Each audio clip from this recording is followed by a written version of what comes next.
بسم اللہ الرحمن الرحیم۔ السلام علیکم ورحمۃ اللہ وبرکاتہ۔ آخری عشرہ بہت تیزی سے رخصت ہو رہا ہے۔ اللہ کریم سے دعا ہے کہ اللہ رب العالمین رمضان المبارک کے اختتام سے قبل ہی ہم سب کی بخشش کا سامان فرما دے۔ آج تراویح میں 28ویں پارے کی تلاوت ہو رہی ہے، اسی حوالے سے مختصر خلاصہ پیش خدمت ہے۔ 28ویں پارے میں کل 9 صورتیں ہیں۔ پہلی سورہ مجادلہ ہے۔ سیدہ خولہ بنت ثعلبہ رضی اللہ عنہا کے شوہر نے ان سے زہار کر لیا۔ زہار کا معنی یہ ہوتا ہے کہ یہ عورت اپنے شوہر کے لیے ہمیشہ کے لیے حرام ہو گئی ہے۔ خولہ پریشان ہو گئیں کہ اب کیا ہوگا، چنانچہ نبی کریم صلی اللہ تعالی علیہ وآلہ وسلم کے پاس آئیں اور اپنی فریاد آپ کی حضور پیش کی اور بار بار پیش کی۔ ہر بار آپ صلی اللہ علیہ وسلم نے اس رواج کے مطابق یہ فرمایا کہ ہاں تم اپنے شوہر کے لیے حرام ہو گئی ہو۔ آخر اس عورت نے اپنے ہاتھ رب تعالیٰ کی طرف اٹھا دیے تو رب تعالیٰ نے فوراً نبی کریم صلی اللہ علیہ وسلم پر یہ صورت نازل کی۔ اس میں زہار کے کفارے کا بیان ہے، یا تو ایک غلام آزاد کیا جائے، یا مسلسل 2 ماہ کے روزے رکھے جائیں، یا 60 مسکینوں کو کھانا کھلا دیا جائے۔ اس کے بعد سورہ حشر شروع ہوتی ہے۔ بنو نذیر قبیلے نے جب نبی کریم صلی اللہ علیہ وسلم کو دھوکے سے قتل کرنا چاہا تو آپ نے اس بدعہدی کرنے پر ان پر حملہ کیا۔ کئی دنوں کے محاصرے کے بعد وہ لوگ وہاں سے نکلنے پر تیار ہوئے، چنانچہ انہیں جلا وطن کیا گیا، اور یہ پہلی جلا وطنی تھی جو خیبر کی جانب ہوئی۔ پھر حضرت عمر رضی اللہ تعالیٰ عنہ کے دور میں ان لوگوں کو ملک شام کی طرف نکال دیا گیا۔ اس سورہ مبارکہ میں ایک صحابی رسول صلی اللہ علیہ وسلم کا اللہ کے حبیب کے مہمان کی ضیافت کا بیان ہے، اور میزبان کی تعریف کی گئی کہ وہ اپنے مسلمان بھائی کو باوجود خود زیادہ ضرورت مند ہونے کے اپنی ذات پر ترجیح دیتے ہیں اور اپنے نفس کو بخیلی سے بچا لیتے ہیں۔ یہی لوگ دراصل کامیاب ہیں۔ فرمایا اللہ کے عذاب سے ڈرتے رہو، اور ہر شخص یہ دیکھے کہ اس نے اپنے کل کے لیے کیا انتظام کیا ہے اور کل روز آخرت کے لیے نیک اعمال کا کیا ذخیرہ بھیجا ہے۔ فرمایا ان لوگوں کی طرح نہ ہو جانا جنہوں نے اللہ کے احکام کو بھلا دیا تو اللہ نے انہیں ان کے نفس ہی بھلا دیے اور وہ نیک اعمال سے غافل ہو گئے۔ قرآن کی اہمیت کا بیان کیا گیا کہ اگر ہم اس قرآن کو کسی پہاڑ پر نازل کر دیتے تو اس کا حال یہ ہوتا کہ وہ خوف الہی سے دبا جا رہا ہوتا اور پھٹ جاتا۔ سورت کا اختتام اللہ تعالیٰ کی بعض صفات کے بیان پر کیا گیا۔ اس کے بعد سورہ ممتحنہ ہے، جس کے معنی ہے امتحان لینے والی۔ اس سورت میں مسلمانوں کو تنبیہ کی گئی ہے کہ وہ اسلام دشمنوں سے دلی دوستی کا تعلق نہ رکھیں، کیونکہ ان سے اسلام کو ہمیشہ تکلیف ہی پہنچی ہے۔ جہاد اور جنگ کے قوانین بیان فرمائے کہ جن لوگوں نے تم سے دین کے معاملے میں جنگ نہیں کی، اللہ تعالیٰ ان لوگوں کے ساتھ نیکی اور انصاف کا برتاؤ کرنے سے منع نہیں فرماتا۔ اللہ تعالیٰ دوستی کی ممانعت ان لوگوں سے فرما رہا ہے جنہوں نے دین کے معاملے میں تم سے جنگ کی۔ مکہ سے جب عورتیں اسلام قبول کر کے اور ہجرت کر کے مدینہ منورہ آنے لگیں تو نبی کریم صلی اللہ علیہ وآلہ وسلم کو حکم دیا گیا کہ ان سے اس بات پر بیعت لیں کہ وہ شرک نہیں کریں گی، چوری نہیں کریں گی، زنا نہیں کریں گی، اپنی اولاد کو قتل نہیں کریں گی اور بہتان تراشی نہیں کریں گی۔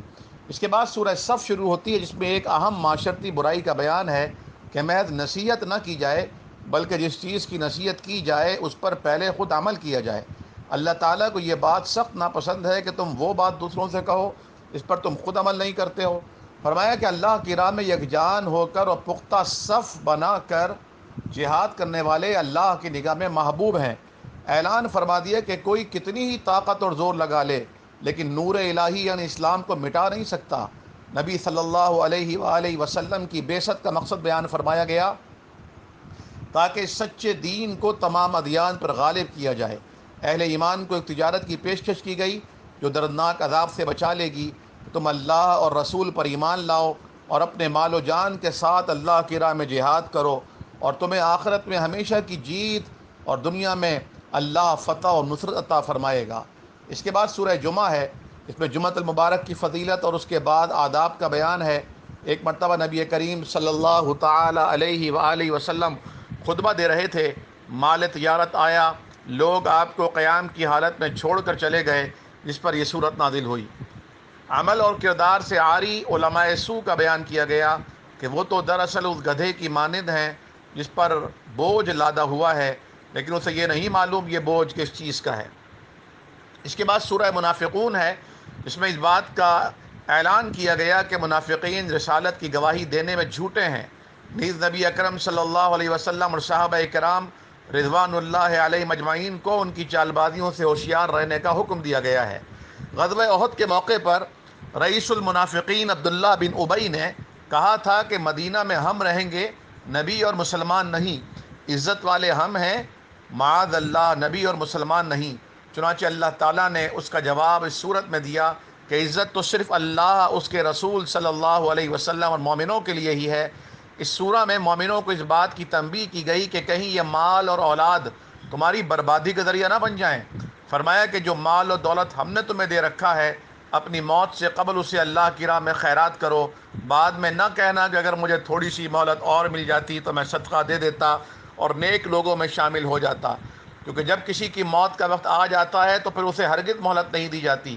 اس کے بعد سورہ تغابن ہے، جس کا ایک معنی ہار جیت کا دن بھی کیا گیا ہے۔ اس میں مومنوں کو متنبہ کیا گیا ہے کہ تمہاری بیویاں اور اولادیں تمہارے دشمن ہیں، یعنی بیویوں اور اولادوں میں سے بعض وہ جو تمہیں اعمال صالحہ سے روکیں دراصل تمہارے دشمن ہیں۔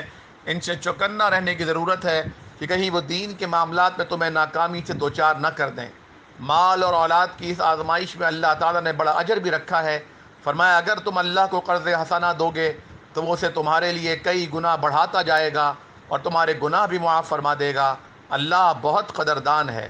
اس کے بعد سورہ طلاق ہے، اس میں طلاق کے بعد مسائل کا بیان ہے، مختلف قسم کی عورتوں کی عدت کا بیان ہے کہ نابالغہ اور عائسہ یعنی خاص بڑی عمر کی عورتیں، ان کی مدت 3 ماہ، حمل والیوں کی مدت اور عدت وضع حمل ہے۔ متقیوں کو پریشانی سے نجات ملے گی، بے حساب رزق ملے گا اور ان کے معاملات آسان ہوں گے، ان کے گناہ مٹا دیے جائیں گے اور اجر عظیم حاصل ہوگا۔ اس کے بعد سورہ تحریم ہے، جس کے شان نزول میں یہ ہے کہ نبی کریم صلی اللہ علیہ وسلم حضرت زینب بنت جحش رضی اللہ عنہ کے پاس جاتے، کچھ دیر وہاں ٹھہرتے اور وہاں شہد کا مشروب پیتے۔ حضرت حفصہ اور حضرت عائشہ رضی اللہ عنہما نے وہاں معمول سے زیادہ ٹھہرنے سے روکنے کے لیے طے کیا کہ ان میں سے جس کے پاس بھی نبی آئیں تو وہ ان سے یہ کہے کہ آپ کے منہ سے مغافیر کی بو آ رہی ہے۔ چنانچہ نبی کریم صلی اللہ علیہ وسلم جو تشریف لائے انہوں نے ایسا ہی کیا، تو آپ نے فرمایا میں نے تو زینب کے ہاں صرف شہد پیا ہے، اب میں قسم کھاتا ہوں کہ یہ نہیں پیوں گا، لیکن یہ بات تم کسی سے ذکر نہ کرنا۔ اس پر یہ صورت نازل ہوئی، فرمایا اے اہل ایمان، اپنے آپ کو اور اپنے اہل و عیال کو جہنم کی آگ سے بچا لو، جس کا ایندھن لوگ اور پتھر ہوں گے، اس آگ پر بہت سخت فرشتے مقرر ہیں۔ فرمایا کہ اللہ سے خالص اور سچے دل سے توبہ کر لو۔ اس صورت میں 2 جہنمی عورتوں کا بیان ہے، اور یہ دونوں عورتیں اللہ کے نبی حضرت نوح اور لوط علیہ السلام کی بیویاں تھیں۔ ان کی مثال کافروں کے لیے بیان کی گئی، جبکہ مومنوں کے لیے 2 عورتوں کی مثال بیان کی گئی، ایک فرعون کی بیوی سیدہ آسیہ اور دوسرے عمران علیہ السلام کی بیٹی سیدہ مریم علیہ السلام۔ اللہ رب العالمین ہماری بیٹیوں کو بھی سیدہ آسیہ، سیدہ مریم، سیدہ عائشہ اور سیدہ فاطمہ رضی اللہ تعالی عنہن کے نقش قدم پر چلنے کی توفیق عطا فرمائے۔ اللہ ہم سب کے اعمال کو سدھار دے، ہمارے معاملات کی اصلاح فرما دے، اور پھر وہی دعا جو آغاز میں کی تھی کہ اللہ کریم رمضان المبارک کے جانے سے پہلے ہماری، ہمارے والدین کی، ہماری آل اولاد کی، اعزہ اقربا دوست احباب کی سب کی مغفرت فرما دے، آمین یا رب العالمین۔ والسلام علیکم ورحمۃ اللہ وبرکاتہ۔